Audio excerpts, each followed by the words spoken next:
Welcome to Auto Resolve. In this video, I will show you how to scan documents on your HP Smart Tank 580 using both the app and control panel easily.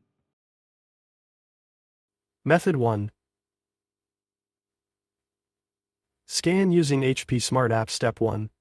Install and open the HP Smart App on your phone or computer. Step 2. Add your HP Smart Tank 580 printer. Step 3. Tap Scan. Step 4. Put your document face down on the scanner glass or in the ADF. Step 5.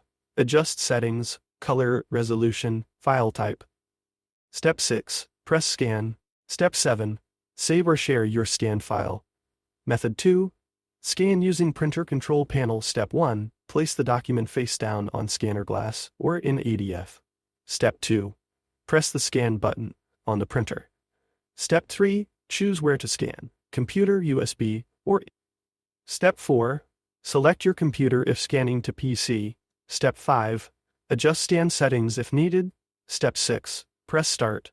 Step 7. Check your computer or USB for the scanned file.